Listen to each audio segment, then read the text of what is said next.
The subjective interpretation of markets can be seen from two different angles within any reliable trading strategy.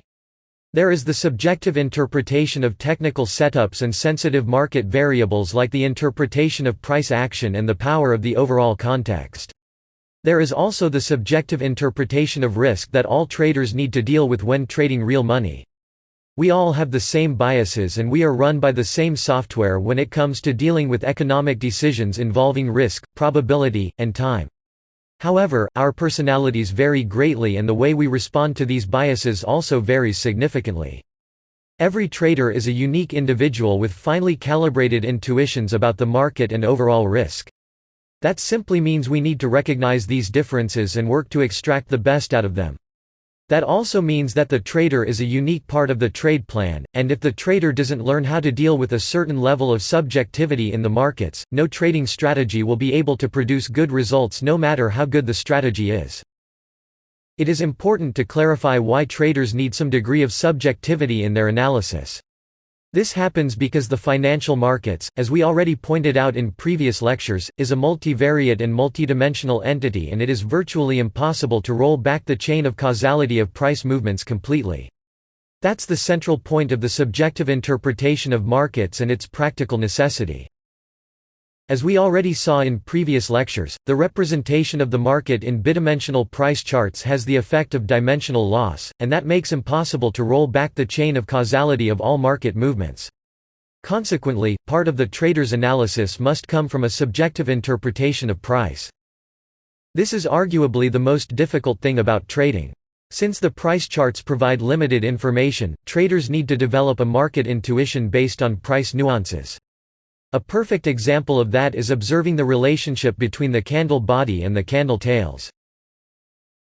A trader cannot see the complete chain of causality of what happens inside every candle, but by observing the visual relationship between candle body and tails, the trader can subjectively arrive at useful conclusions about what happened inside this particular candle.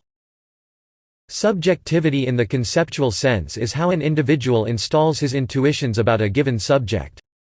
This is closely related to the limited conscious bandwidth of our analytical power and the overwhelming amount of information that can be derived from the charts.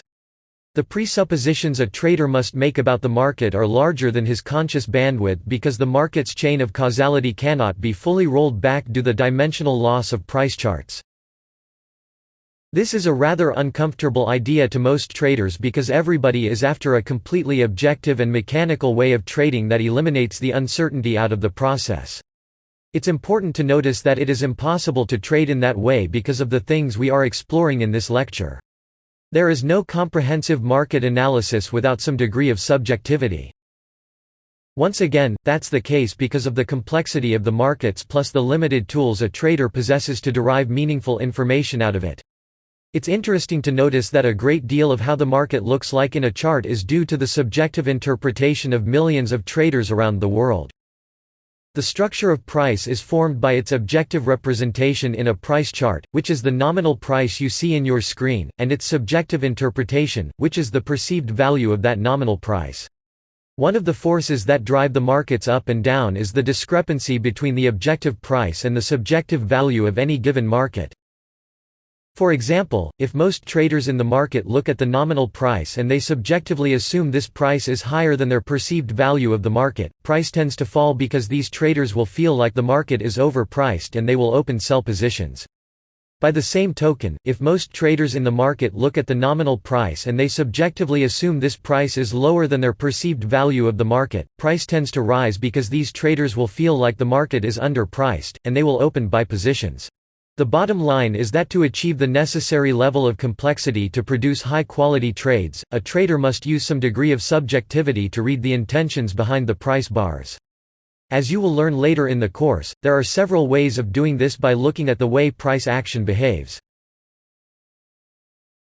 In the next lecture, we are going to explore the principle of interdependence between the strategy dimensions.